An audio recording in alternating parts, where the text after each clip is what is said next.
You didn't choose it. No one walked you through it. It wasn't taught in school, it wasn't part of any conversation your parents had the tools to have, but it is there. And it is either growing or not. And every month that it doesn't grow is a month that quietly drifts away from the most powerful mathematical force available to anyone not born to riches. That power is compound interest. The clock started ticking, whether you noticed it or not. This is your life at every level of financial freedom, from having nothing to never having to work again unless you want to. There are 8 stages. They're all achievable on a normal income. None of them need a trust fund, a lucky stock pick, or starting a company. They need to understand how the math really works, and make a few non-negotiable decisions early enough for the math to do the heavy lifting. We'll take care of all that. Stage 1 is where almost everyone begins. It's called ground zero. And it's nothing like failure. The Federal Reserve's 2024 survey of household economics and decision-making found that 37% of American adults can't afford a $400 emergency expense from savings alone. 37%. Not people who made disastrous mistakes with their money. Not completely irresponsible people. 37% of American adults. People who work, people who pay their bills, people who showed up, are one minor car repair away from having to borrow money or sell something. This is the home of Stage 1. It is the stage where the income arrives and is claimed before you get to decide with it. Rent, car payment, insurance, subscriptions, food, minimum payments on debt, all of it goes first. What's left over is called savings, which is almost always nothing. Not because you had money to spend, because the system was built in such a way that your money went out before you could change where it was going. What Stage 1 actually is the most important thing to understand. It's not a character judgment. The distributional financial accounts of the Federal Reserve for the fourth quarter of 2024 show that the bottom 50% of American households own about 2 to 4% of total U.S. household wealth. The top 10% own 67%. This isn't because half of Americans are making bad decisions. This is the mathematical result of a system where extraction occurs at the structural level, not the individual level. Most people are stuck at Stage 1 not because of income. The median full-time worker in America, according to 2025 data from the Bureau of Labor Statistics, makes about $1,204 a week, or about $62,600 a year. That's enough to get through each step in this video. It's the sequence that traps people at Stage 1. Money minus expenses equals expenditure. Savings is whatever is left. The inversion is the whole plan of the game. Nobody is born with this knowledge. Most public schools dropped financial literacy from their curricula decades ago. This replacement was not another financial education program. The substitute was nothing. The adult population has been failed to the point where they don't understand compound interest, can't explain the difference between a Roth IRA and a traditional IRA, and have never been shown the fee structure of the funds in their own retirement account. That vacuum is no accident. The educated consumer always picks the $4 per year index fund over the $160 per year managed fund. And the gap is profitable to hold. Stage 1 exit is not a raise. It is a decision. One account. One automatic transfer. One afternoon. We're going to get there. The second stage is called the foundation. It is the least exciting stage, but the most structurally important. There is no skipping it. Trying to skip it will cost you more than almost any other financial mistake you could make. The foundation is an emergency fund that holds 3 to 6 months of essential expenses in a high-yield savings account, which is why it's not skippable. Without it, all of your other financial goals are 1 car repair, 1 medical bill, 1 month of lost income away from liquidation at the worst possible moment. If you have to sell investments at the market low to meet a $2,000 emergency, you cannot invest consistently. If an unexpected expense sends you back to the credit card you just paid down, you are not paying down debt. The emergency fund isn't a savings target. It is the structural requirement that makes every other financial goal survivable. Most don't realize how important this particular account is. Bankrate and FDIC data as of June 2026 show the national average interest rate on a traditional savings account is about 0.38% per year. The best high-yield savings accounts you can get right now, SoFi, CIT Bank, and Bread Savings, are paying between 3.8 and 4.2%. That difference can amount to about $570 a year in extra interest on a $15,000 emergency fund.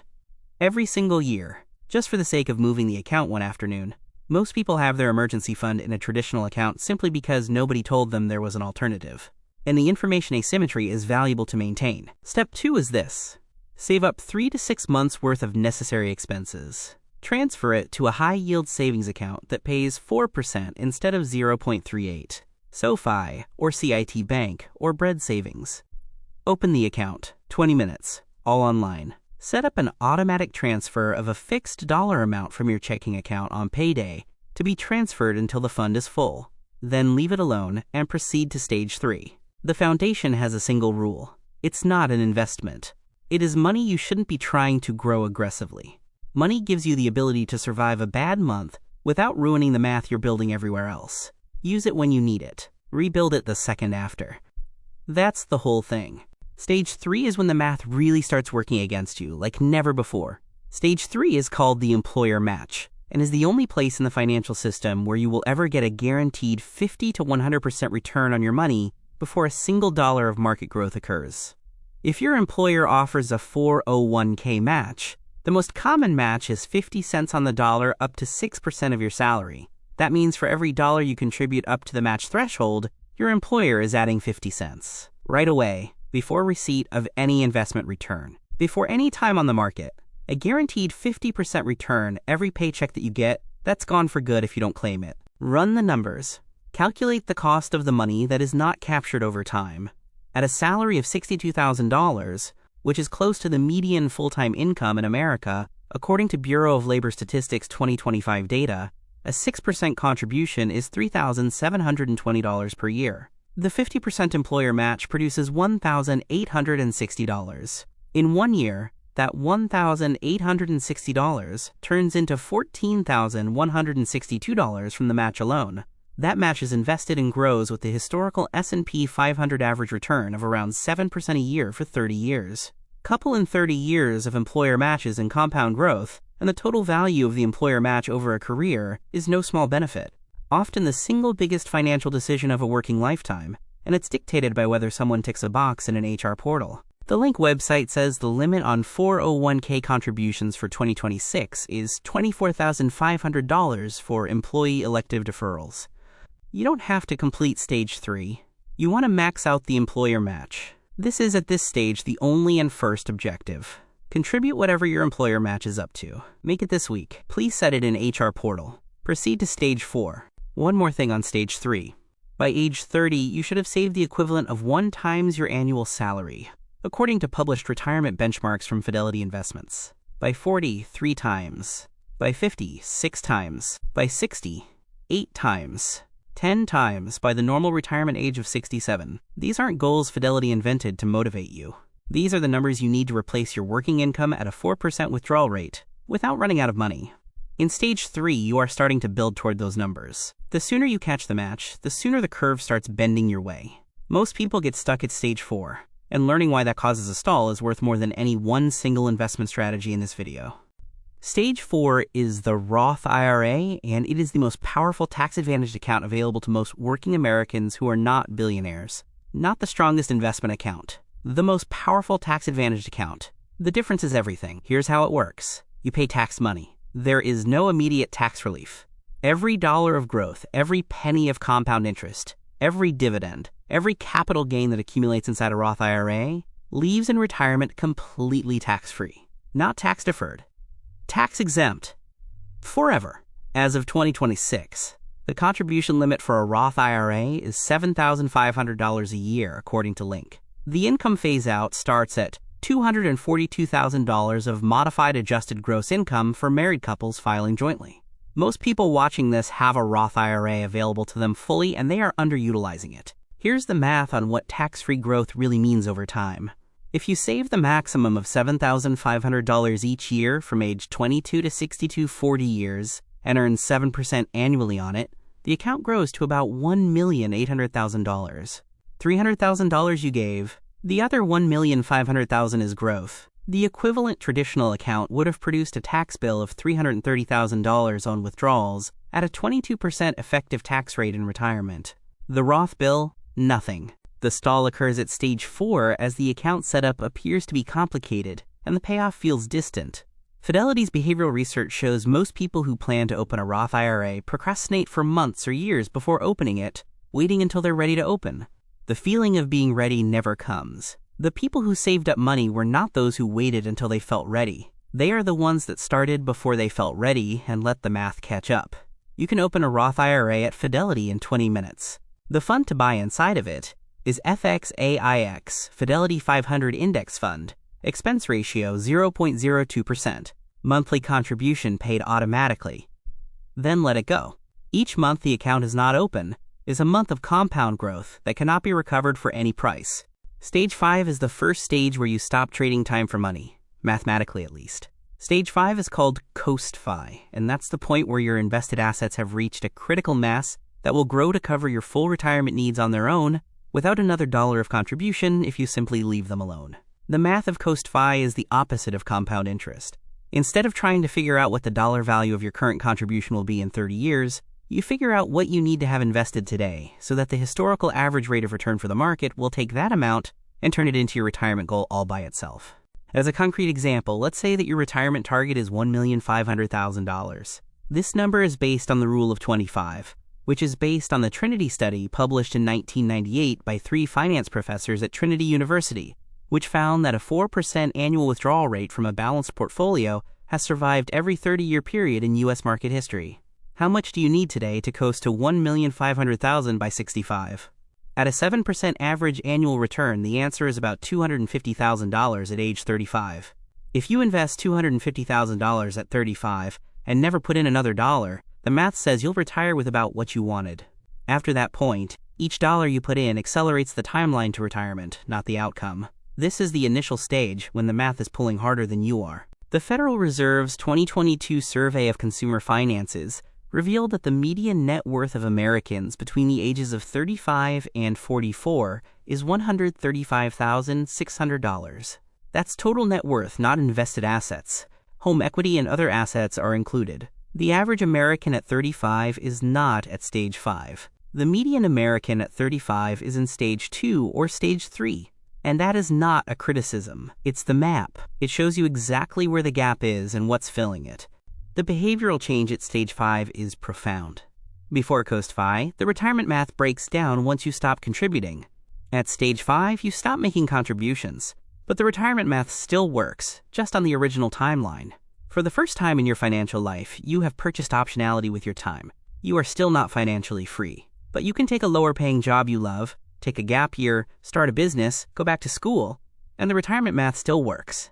Your paycheck is no longer the safety net. It's your portfolio. Stage 6 is lean FI. This is the first stage where work is optional, depending on how you want to live. Lean FI is when your investment portfolio can support a lean but functional lifestyle forever using the 4% rule from the Trinity study. The exact number depends on your specific spend. But according to the Bureau of Labor Statistics consumer expenditure data, the average American household spends about $72,000 a year. A lean lifestyle is one stripped of non-essential spending. That might be $40,000 to $45,000 a year. If you're looking for a 4% withdrawal rate, you'll need between $1 million and $1,125,000 in invested assets. This is stage 6. 7 digits. The first comma is a mental milestone. The second comma is a mathematical comma. This is what happens at lean FI that almost no one talks about. You can now take the next step in your career that the paycheck has been holding you back from. You can get the job that offers 60% of what you make now, but that you really want to do. It is no longer catastrophic to walk away from the negotiation, so you are able to negotiate differently. The portfolio is covering the minimum while you do it, so you have a year to figure out what you really want from the next chapter. None of these are extraordinary luxury choices. Stage 6 is where you can afford it for the first time.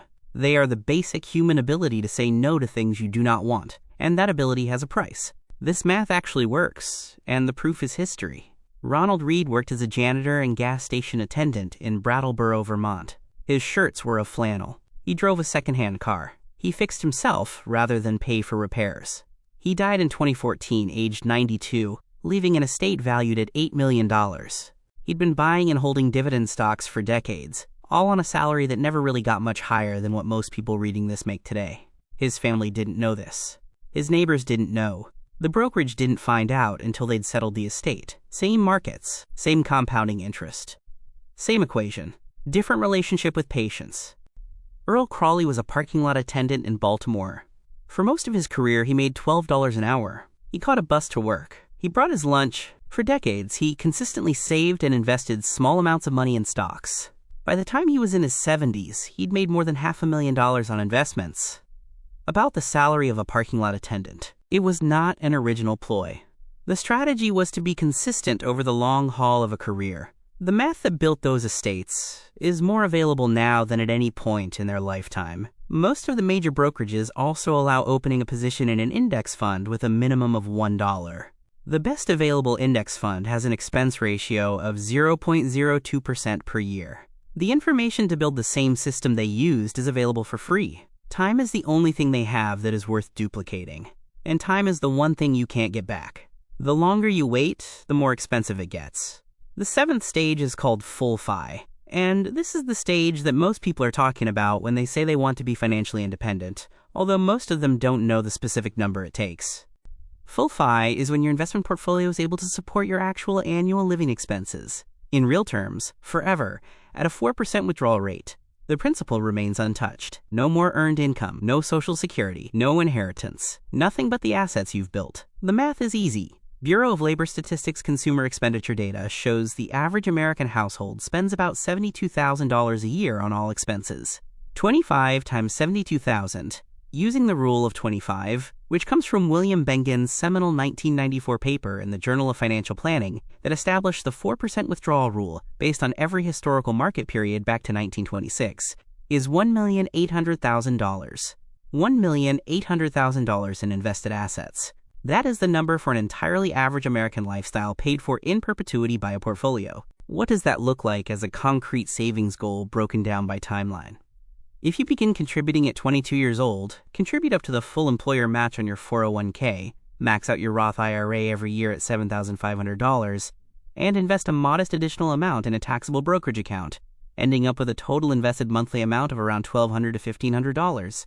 You'll reach $1,800,000 in about 32 to 35 years at the historical average market return of 7% after inflation. That gets them to full FIs somewhere between 54 and 57, well before traditional retirement age, and never having made more than a median income. This is not a program for the gifted. This is the math applied uniformly to an average income. The people who build to full FI are no smarter than the people who retire at 65 with $200,000 saved. They made a different set of choices earlier and let the math close the gap. The median net worth for Americans between the ages of 55 and 64, 10 years from traditional retirement, is $364,500, according to the Federal Reserve's 2022 Survey of Consumer Finances. That's net worth, period. The median American in the decade before they expect to stop working has less than 1/5 of the amount needed for full FI, and much of it is home equity that generates no withdrawal income. This is no small gap. It's a structural gap, and it was created at the individual level by the same default settings, the same incentive misalignments, and the same information vacuum that Stage 1 described at the top of this video. Stage 7 is full FI. The number has a decimal point. The freedom it brings is permanent, and the path that is paved straight through the choices at stages 2 through 6. Not one dramatic moment, not one winning investment, but the compounding effect of correct sequencing over the long haul on a perfectly ordinary income. The last stage is Stage 8. There is no Stage 9. Stage 8 is Fat FI, or, more honestly, never working again unless you want to. Fat FI is full FI with wiggle room. This is the stage where the portfolio not only covers your expenses, but covers your expenses comfortably, where it absorbs substantial lifestyle upgrades without strain, where it weathers periods of inflation, market corrections, and unexpected expenses, and still grows over time instead of shrinking. This is not a number for a minimum viable retirement. This is a number that buys every form of financial optionality a person can get in a lifetime. A general Fat FI threshold, using the same Trinity study framework, is $2 million in invested assets for an $80,000 per year lifestyle spending, or $2,500,000 for a $100,000 per year spending. With a 4% withdrawal rate on $2,500,000, you're pulling out $100,000 a year, and the portfolio has a good historical probability of growing, not shrinking, over any 30-year period in U.S. market history. What does Fat FI really change in your day-to-day life? The real thing. Most financial content shows you what is not changing. It's not the second home or the private jet. Things change that are smaller and more significant. It's the ability to say no to a meeting you don't want to go to and mean it, not passive-aggressively, just matter-of-factly. It's the freedom to choose a career path based purely on what you want to build, not what you need to survive. It is the ability to write a check for a loved one in crisis and not feel the financial aftershock for months. It's the ability to take 6 months to figure out the next chapter of your life without the paycheck anxiety running underneath every thought. These are the things money really does buy in Stage 8, not the things it says it is buying. So in 1935, Grace Groner bought 3 shares of Abbott Laboratories stock for a total of $180. She was a secretary. For most of her life, she lived in a one-room house in Lake Forest, Illinois. She never sold those shares. For 75 years, she reinvested every dividend. When she died in 2010 at the age of 100, those 3 shares had split and grown and compounded across more than 7 decades of market history to become $7.2 million. 3 shares, $180. 75 years without touching it. The strategy was patience applied to a simple vehicle over a long period. The result was one of the most efficient wealth-building outcomes in the history of American finance. The strategy is still out there. It is cheaper and quicker to implement today than at any time during the time she was building it. Sylvia Bloom, a legal secretary, died in 2016 with a $9 million estate. Ann Scheiber was an IRS auditor who retired in 1944 with $5,000 and left a $22 million estate when she died in 1995. Ronald Reed, Earl Crawley, Grace Groner, Sylvia Bloom, Ann Scheiber. 5 persons, 5 middle incomes. 5 results that look amazing from the outside, but when you know the math, look completely inevitable from the inside. They took advantage of the compound interest that all Americans with a brokerage account had access to. They had one thing that statistics say most Americans don't have: the patience to leave the math alone long enough to do its work. A lot of the financial stuff in this part of the video is trying to make you feel something. Urgency, guilt, inspiration. This is not the case here. This is a map, what it is. You can see all 8 stages now. You know where they begin, and you know where they end. You are familiar with the math behind every transition. The precise choices that take you from one to the next. The board was there all along. You just didn't have the key to read it. You do now. This isn't a raise. This is a decision to exit Stage 1. The foundation at Stage 2 is an afternoon to build on. Stage 3. There is one change needed this week in an HR portal for employer match.